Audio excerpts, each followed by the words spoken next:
सुप्रभात विद्यार्थियों, आप सभी का कक्षा 7 के अंतर्गत हिंदी अध्ययनशाला में स्वागत है। विद्यार्थियों, आज आप सभी पाठ 1 बढ़े चलो जवान नामक कविता के अंतर्गत प्रश्न संख्या 4-11 व कल्पना तथा अनुमान एवं मूल्य आधारित प्रश्नों को करेंगे। तो आइए देखते हैं। विद्यार्थियों, दीर्घ उत्तरीय प्रश्न है प्रश्न संख्या 4 और निर्देश दिया गया है कि निम्नलिखित प्रश्नों के उत्तर लिखिए। का नंबर प्रश्न है, देश के जवानों पर हम सबको गुमान क्यों है? आप सभी इस प्रश्न के उत्तर को सोचेंगे। देश के जवानों पर हम सबको गुमान क्यों है? तो विद्यार्थियों, आपको मालूम होगा कि देश के जवानों पर हम सबको गुमान इसलिए है क्योंकि वह अपने जान की परवाह किए बिना देश की रक्षा के लिए हमेशा तत्पर रहते हैं या सरहद पर देश की रक्षा के लिए तत्पर रहते हैं और समय आने पर अपने प्राणों का बलिदान करके देश की रक्षा भी करते हैं। यानी कि देश के जवानों पर हम सबको गुमान है क्योंकि वह अपने जान की परवाह किए बिना देश की रक्षा के लिए हमेशा तत्पर रहते हैं। बस इतना उत्तर पर्याप्त है। अगला प्रश्न है विद्यार्थियों, कवि हमें क्या संदेश देना चाहता है? कवि हमें क्या संदेश देना चाहता है? तो विद्यार्थियों, इस प्रश्न का उत्तर आप सभी सोचेंगे। तो विद्यार्थियों, इस प्रश्न का उत्तर होगा कि कवि हमें यह संदेश देना चाहता है कि हमें अपनी मातृभूमि की रक्षा के लिए सब कुछ न्यौछावर कर देना चाहिए। अर्थात अगर हमें बलिदान दे करके, प्राणों के बलिदान के द्वारा ही देश की रक्षा संभव है, तो हमें वह भी करना चाहिए। जीते जी हमें देश को दुश्मन के हाथों में नहीं सौंपना चाहिए। तो इस कविता के द्वारा कवि यह संदेश देना चाहता है कि हमें प्राणों का मोह किए बिना देश की रक्षा के लिए हमेशा तत्पर रहना चाहिए और देश की रक्षा करनी चाहिए, इससे पीछे नहीं हटना चाहिए।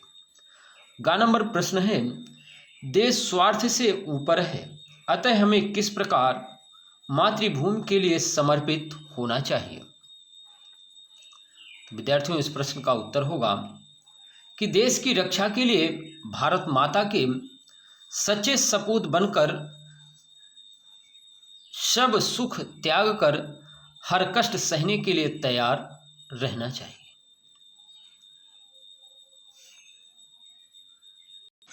विद्यार्थियों, इस प्रश्न का उत्तर आप स्वयं से भी लिख सकते हैं। आप कोई अन्य उत्तर सोच रहे हैं तो उसे भी आप लिख सकते हैं। अगला प्रश्न है, कविता में जवान की कौन कौन सी विशेषताएं बताई गई हैं? तो विद्यार्थियों, कविता में जवान की हिम्मत वाला, ताकतवर, निडर व देश की रक्षा में करने में सक्षम तथा उसके अदम्य उत्साह को दर्शाया गया है, उसके अदम्य उत्साह के बारे में बताया गया है। फिर से समझेंगे। कविता में जवान की हिम्मत, ताकतवर, निडरता, मातृभूमि का रक्षक व उसके अदम्य उत्साह को दर्शाया गया है या बताया गया है। तो इस तरह से इन प्रश्नों का उत्तर होगा। और कल्पना तथा अनुमान। अब विद्यार्थियों, कल्पना और अनुमान से संबंधित प्रश्न हैं। आइए उन प्रश्नों को देखते हैं। पहला प्रश्न है, कल्पना कीजिए कि सरहद पर लड़ने वाले जवान के हृदय में क्या क्या भाव उत्पन्न होते होंगे। फिर से प्रश्न को समझेंगे कि कल्पना कीजिए कि सरहद पर लड़ने वाले जवान के हृदय में क्या क्या भाव उत्पन्न होते होंगे। आप सभी इस प्रश्न के उत्तर को सोचेंगे।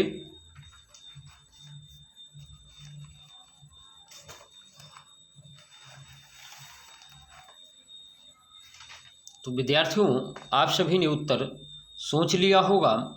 तो विद्यार्थियों,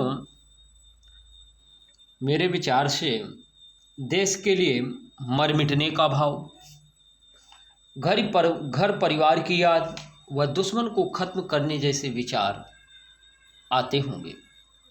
अच्छा, कुछ लोगों के मन में भागने का भी विचार आता हुआ। क्यों? क्योंकि मन में विचार कुछ भी आ सकते हैं।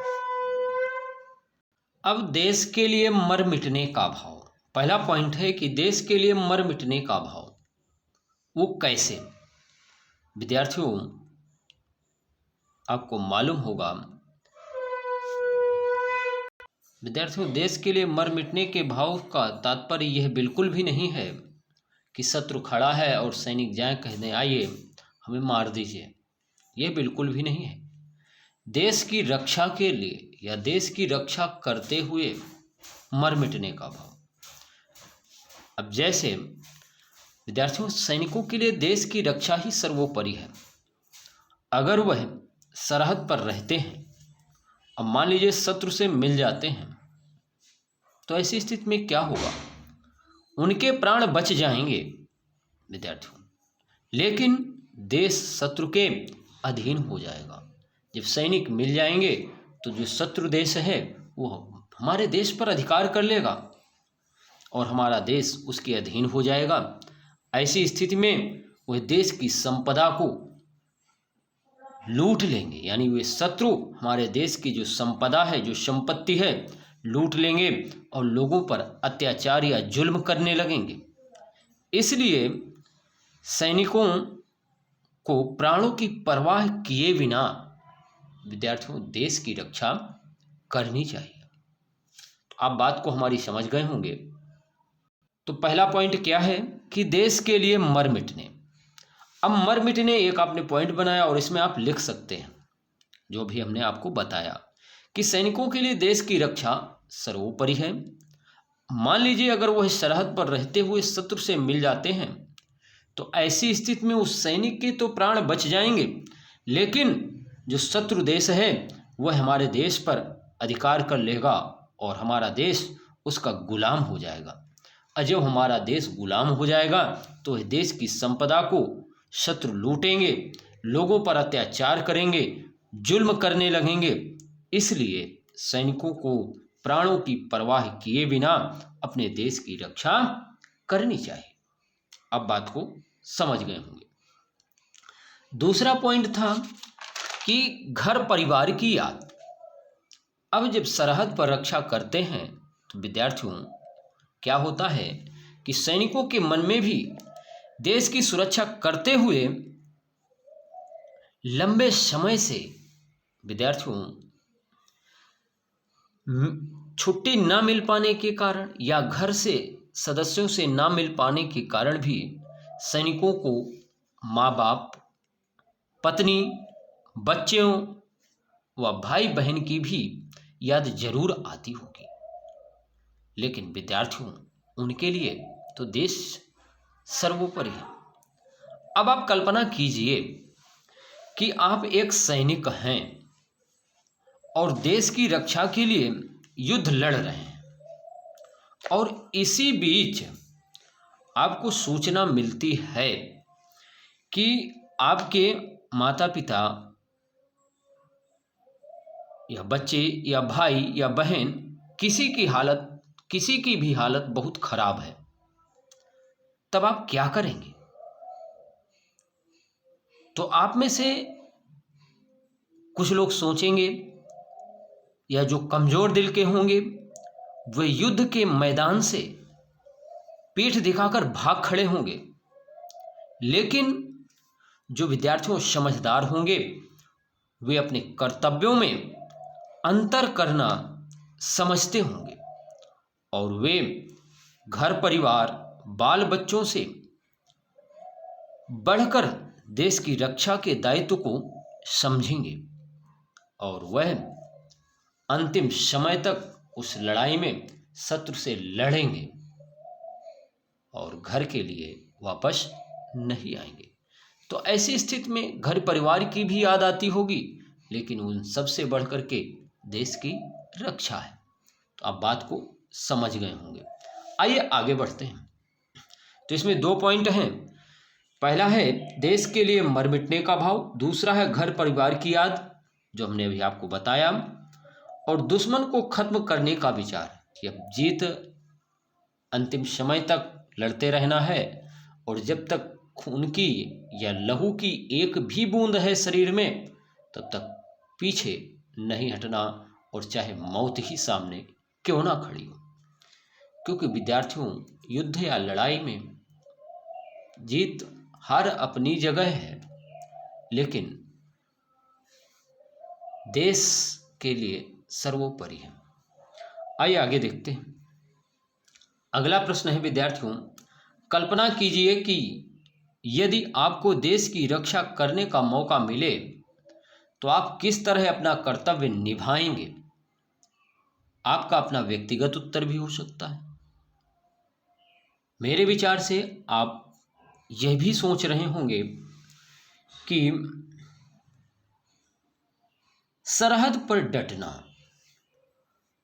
या दुश्मन को हराना, यही विचार आपका भी हो सकता है कि सरहद पर डटना, अगर कोई भी दुश्मन हमारे सरहद की तरफ या हमारे देश की तरफ बढ़ता है या हमारे सरहद पर अधिकार करने का प्रयास करता है, तो ऐसी स्थिति में हम उसे समाप्त कर देंगे और इस तरह से उसके ऊपर टूट पड़ेंगे कि वह दोबारा या देखने वाले दोबारा हमारे देश के सरहद की ओर या देश के ओर आंख उठा करके देखने का हिम्मत ना करें। तो इस तरह से इस प्रश्न का उत्तर आप लिख सकते हैं, और आपका अन्य कोई उत्तर हो तो आप स्वयं भी लिख सकते हैं कि प्राणों की बाजी लगाते हुए देश की रक्षा करेंगे।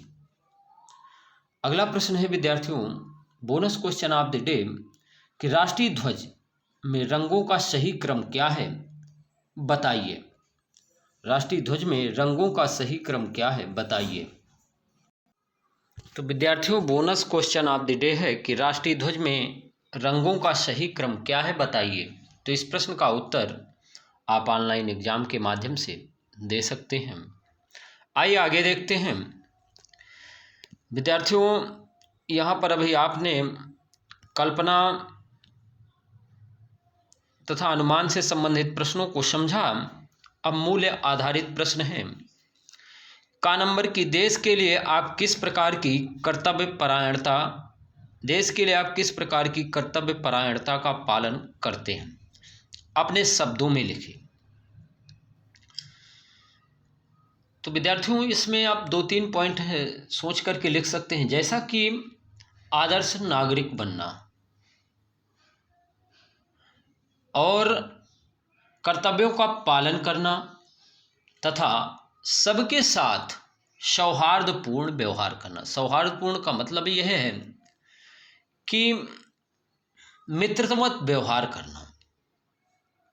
तो इस तरह से 2-3 पॉइंट बना करके आप इसमें से लिख सकते हैं। अगला है खा नंबर की भारत की विविधता में एकता को स्पष्ट कीजिए। विविधता और एकता, यहाँ पर 2 शब्द हैं विद्यार्थियों। विविधता क्या है, यानी कि लोग धर्म अलग अलग हैं। विविधता में अब लिखेंगे तो धर्म, भारत में विविध धर्मों के लोग रहते हैं, अनेक भाषा बोलने वाले लोग रहते हैं, अनेक वंश संप्रदाय से संबंधित लोग रहते हैं। हर राज्य का देखें तो सबका अलग अलग पहनावा है, अलग अलग भोजन हैं आदि तमाम सारी विविधताएं हैं। लेकिन विद्यार्थियों, सभी व्यक्ति, अगर देश की रक्षा की बात आती है, देश के हित की बात आती है, मानवता की बात आती है या लोगों की भलाई की बात आती है, तो ऐसी स्थिति में सभी व्यक्ति अपनी विविधता को छोड़ते हुए एक मत हो जाते हैं।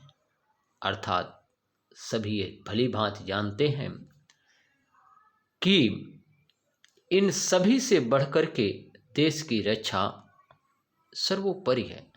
तो विविधता में एकता, इस तरह से आप समझ सकते हैं।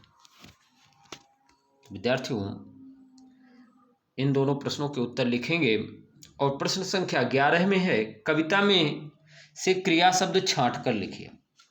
तो कविता में जो क्रिया शब्द हैं, जैसे चलो, करें, बढ़े, लिया आदि क्रिया शब्द हैं, अन्य भी हैं तो आप लिख सकते हैं। तो 11 नंबर प्रश्न का उत्तर आप पाठ्य पुस्तक में ही लिख सकते हैं, पाठ्य पुस्तक में भी लिख सकते हैं। तो विद्यार्थियों, आज का कार्य केवल इतना ही है कि पाठ 1 कविता याद करें, प्रश्न संख्या 11 पाठ्य पुस्तक में व 4 अभ्यास पुस्तिका में तथा कल्पना, अनुमान एवं मूल्य आधारित प्रश्न को अभ्यास पुस्तिका में करना है। धन्यवाद, बाय, फिर मिलेंगे।